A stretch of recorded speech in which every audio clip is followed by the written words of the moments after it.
Qu'on les dise hantés, maudits, à la sinistre réputation ou simplement mêlés à des événements historiques majeurs, nombre de châteaux à travers le monde doivent leur renommée à l'histoire qui les entoure, et parfois même pour certains d'entre eux à un chef-d'œuvre de la littérature. Dans des œuvres aussi diverses que Tintin, Shakespeare, le Comte de Monte Cristo, Dracula ou bien encore le Comte de Charles Perrault, les châteaux sont indissociables de ces histoires qui nous font frémir, nous fascinent et nous enchantent.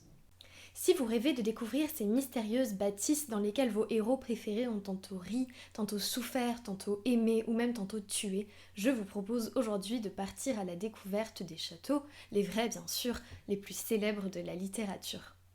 Publié au milieu du XIXe siècle par Alexandre Dumas, Le Comte de Monte Cristo est l'un des plus célèbres romans de la littérature française, dont le héros, Edmond Dantès, un jeune marin, est accusé à tort d'être bonapartiste dans une France sous la Restauration et se retrouve en captivité dans une prison au large de Marseille pendant 14 ans. Pendant toutes ces années, le jeune homme prépare sa revanche en compagnie de l'abbé Faria qui partage sa cellule et lui révèle l'existence d'un trésor sur une île mystérieuse, l'île de Monte Cristo.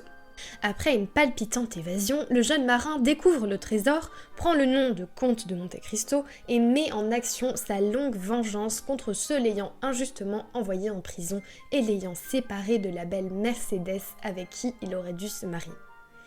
Si vous avez lu ce roman, ne perdez pas votre temps à chercher le trésor de Monte Cristo, car l'île où il est supposé se trouver est totalement fictive. Cependant, la prison dans laquelle est enfermé Edmond Dantès existe bel et bien et se trouve dans l'ancien château d'If au large des côtes marseillaises. Voulue par François Ier et construite au XVIIe siècle sur un petit îlot dont elle prend le nom dans la rade de Marseille, cette forteresse a été conçue à l'origine dans le but de protéger et surveiller les côtes de la cité phocéenne, tout juste rattachée au royaume de France.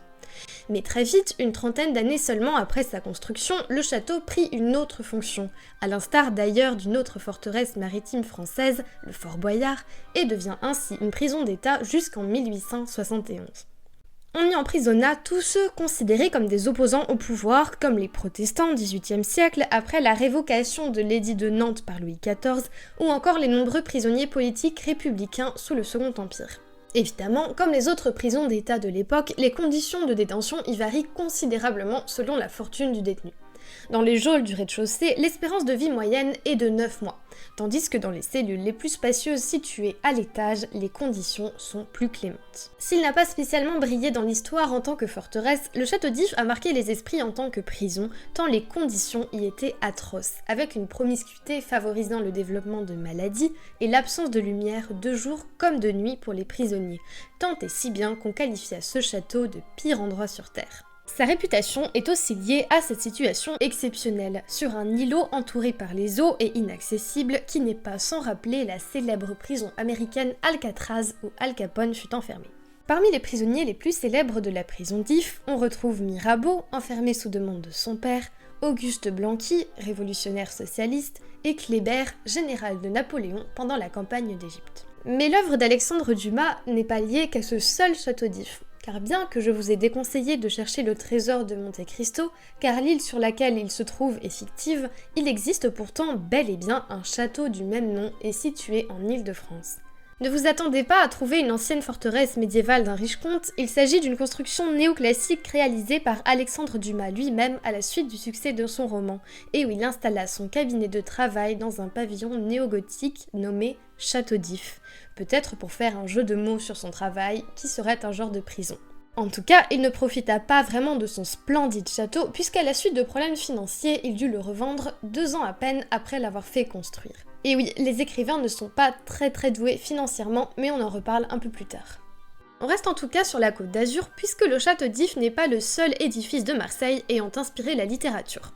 Aussi connu pour ses livres que ses films, Marcel Pagnol, dont les textes chantants évoquent immédiatement la cité phocéenne, figure parmi les écrivains les plus populaires de la littérature française du début du XXe siècle. Si beaucoup le connaissent grâce à Manon Dessources, il a aussi écrit une autobiographie nommée Souvenirs d'enfance qui raconte sa vie de petit garçon dans la Provence de la Belle Époque. À la suite du premier tome où il raconte son premier été dans une maison de vacances où la famille vit au rythme de la chasse, Marcel Pagnol raconte dans le second tome, intitulé Le château de ma mère, comment tous les week-ends de ce second été, il passait par une propriété privée pour effectuer le long trajet jusqu'à cette maison de vacances, ce qui inquiétait énormément sa mère à cause du risque qu'il y avait de se faire prendre. Et si je vous évoque cette partie précise du roman, c'est parce que bien plus tard, après la mort de sa mère et celle de son frère au front pendant la Première Guerre mondiale, Marcel Pagnol, désireux de fonder une cité du cinéma, fit l'acquisition un peu par hasard d'un château où il comptait installer ses studios. Et vous l'aurez deviné, ce château en question et celui sur la propriété qu'il traversait étant petit ne sont en fait qu'un seul et même édifice. Mais alors, quel est le nom de ce mystérieux château qui a tant marqué l'enfance de l'écrivain ? Il s'agit en fait du château de la Busine, situé dans le 11e arrondissement de Marseille, sur un domaine que possédait un écuyer de la ville au XVIe siècle. L'édifice actuel, lui, date de la fin du XIXe siècle, époque à laquelle un architecte et entrepreneur marseillais du nom de Pierre-Hilaire Curtil fait l'acquisition du terrain et y construit un château d'un style éclectique original. Ironiquement, l'histoire du château est déjà liée au monde de la littérature, puisqu'en 1883, le beau-frère de l'écrivain Edmond Rostand en fait l'acquisition, avant qu'il ne finisse entre les mains de Marcel Pagnol en 1941. Et si la propriété possède en effet un immense jardin irrigué grâce à l'eau du canal de Marseille, la description qu'en a fait l'écrivain est sans doute légèrement enjolivée, puisque le château est loin de faire une dizaine d'étages, n'a jamais été la propriété d'un comte et colonel de l'armée, et surtout le parcours qu'il aurait pris pour traverser la propriété est loin de concorder avec le plan du domaine de la Busine. Toujours est-il qu'en 1941, le château tomba aux mains de Marcel Pagnol. Mais hélas, ne parvenant jamais à réaliser son projet, il fut contraint de laisser le château à l'abandon. Racheté par un promoteur à sa mort en 1974, l'édifice finit par échouer en 1995 à la ville de Marseille, qui le rénova et concrétisa finalement le rêve de l'écrivain, puisqu'aujourd'hui le domaine abrite la maison des cinématographies de la Méditerranée. Une belle histoire tout de même. Quant au château qu'on aperçoit dans le film tiré du roman, il ne s'agit malheureusement pas de celui de la Busine, puisqu'il a été tourné dans les années 90 alors qu'il était encore dans un état de délabrement. Changement de registre maintenant. On reste dans le XXe siècle, mais on va tricher un peu et vous parler cette fois-ci de bande dessinée, et notamment de l'une des plus connues d'entre elles. Si vous avez pensé à Astérix, eh bien c'est que vous ne suivez absolument pas, puisqu'on parle de château et que le monde des Gaulois et de César n'en a pas vraiment beaucoup. Je voulais donc vous parler de Tintin. Même pour ceux qui ne seraient pas adeptes du 9e art, le reporter à la houppette du belge Hergé reste mondialement connu depuis 1930 et la parution du premier numéro,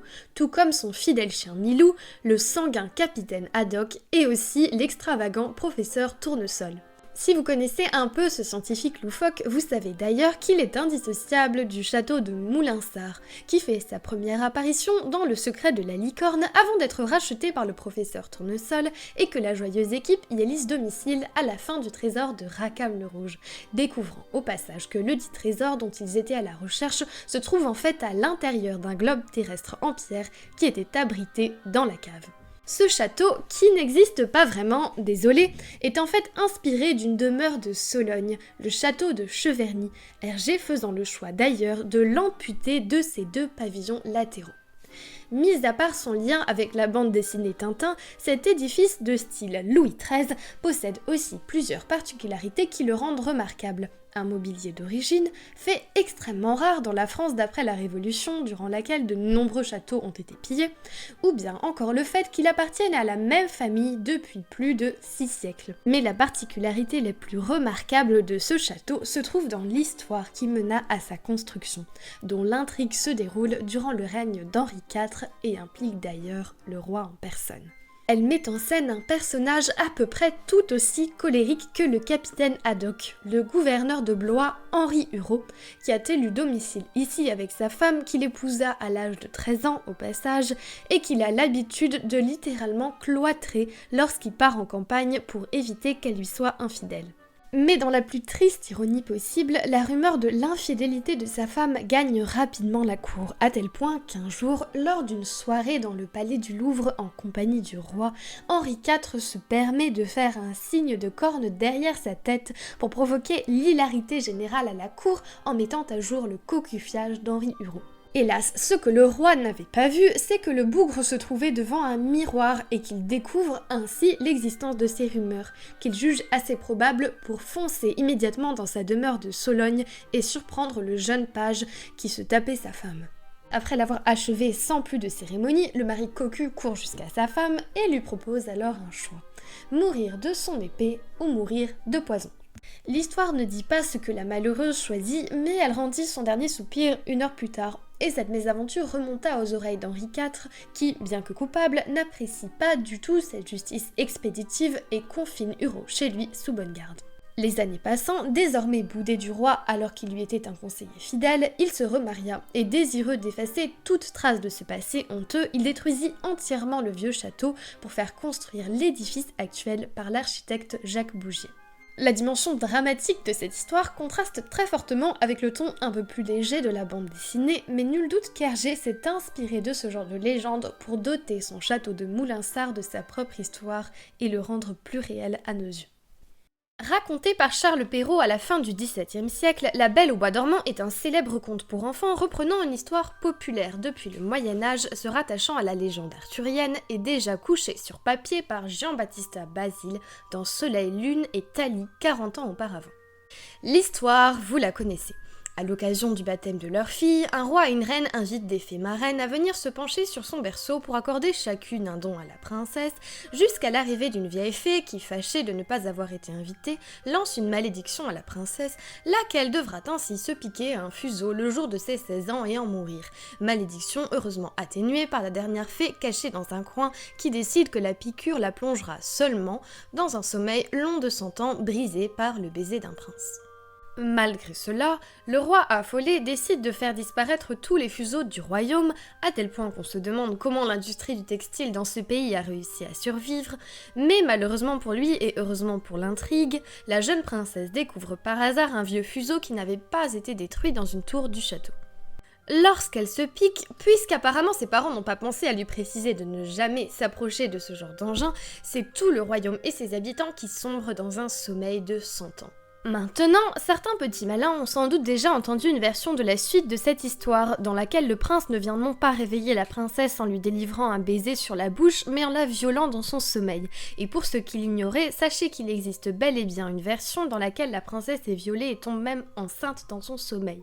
Mais elle n'est pas de Perrault, c'est la version de Giambattista Basile, issue de la version médiévale Perceforest. La version de Perrault, elle continue comme l'adaptation de Walt Disney, et elle continue même encore un peu après le Ils se marièrent et eurent beaucoup d'enfants, par quelques péripéties en compagnie d'un ogre, parce que ce genre de conte est bien sûr toujours meilleur avec un ogre. Vous l'aurez deviné, ce qui nous intéresse avant tout dans ce conte, c'est le château où se déroule l'intrigue, qui est directement inspiré d'un de nos plus beaux châteaux français, situé, une fois n'est pas coutume, dans la Loire, le château d'Ussé.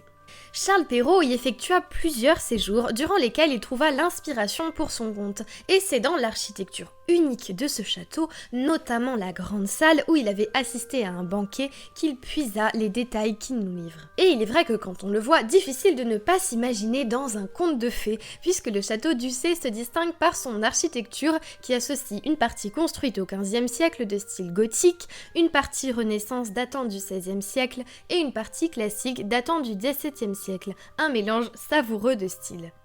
En prime, le domaine possède aussi de magnifiques jardins créés par Le Nôtre en personne, qui, s'il ne vous dit rien, est juste l'architecte des jardins du château de Versailles. Pour ceux qui auraient l'occasion de le visiter, sachez que des scènes du conte, du baptême de la princesse au baiser du prince, sont reproduites sur le chemin de ronde du château.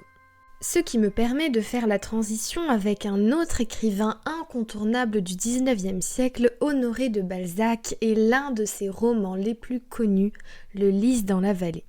Sous la forme d'une longue lettre adressée à sa fiancée Nathalie, le jeune héros Félix de Vandenesse évoque l'amour platonique et malheureux entre celui-ci et Henriette de Morsauf, une femme mariée à un homme colérique, oui je sais encore un, et mère de 2 enfants, qui est comparée dans le roman à un lys, tant pour la fragilité de sa constitution physique que pour sa piété et sa pureté, donnant du coup son titre au livre. Au fur et à mesure de la lecture, on comprend qu'Henriette s'étant refusée à lui car ne voulant pas sacrifier sa vertu à ses sentiments, le jeune homme s'est engagé dans une relation auprès d'une extravagante anglaise du nom d'Arabelle Dudley, une 3e femme dans cette histoire, et que par conséquent Henriette, qui ne sait pas trop ce qu'elle veut, meurt de chagrin quelque temps après l'avoir appris. Et pour enfoncer un peu plus le clou, on comprend que Nathalie n'est au final rien de plus qu'une roue de secours pour Félix, qui lui a tout raconté et ainsi provoqué la rupture de leur fiançailles, et qu'il aimera toujours le souvenir d'Henriette. Ce résumé un peu caricatural ne fait absolument pas honneur à toute la poésie de l'œuvre, il est vrai, et je vous conseille vivement de lire ce chef-d'œuvre si ce n'est pas déjà fait. Mais la raison pour laquelle le Lys dans la vallée nous intéresse est le soin tout particulier accordé par Balzac à tous les lieux qui déterminent l'action du roman, évoquant tour à tour la mélancolie et l'amour de Félix, tout comme le sacrifice d'Henriette. 2 lieux en particulier ponctuent l'action, le château de Clochegourde à Saché où Henriette habite et le château de Frappel où Félix loge dans une chambre austère. On a bien sûr cherché sur une carte ces 2 noms, et si Clochegourde est, vous l'aurez deviné, introuvable, le château de Frappel existe bel et bien, mais il est à plusieurs centaines de kilomètres de la ville de Saché. La raison, elle est simple, c'est que ces 2 châteaux, tels que présentés dans le livre, sont bel et bien fictifs, puisqu'ils sont issus tout droit de l'imagination de l'écrivain, qui s'est notamment inspiré de la propriété de Zulma Caro, une de ses plus proches amies, qui se trouve être le vrai château de Frappel, simplement transposé dans la région de Saché pour les besoins de l'intrigue du roman. Pour Clochegourde, le nom est là totalement fictif, les seules informations que nous ayons pu voir à ce sujet étant liées au Lys dans la vallée. Mais la description faite du château dans le roman est très proche de celle du manoir de Vonne, qui se trouve à 2 pas de Saché. Donc voilà, mystère résolu, nous avons trouvé d'où viennent ces 2 châteaux.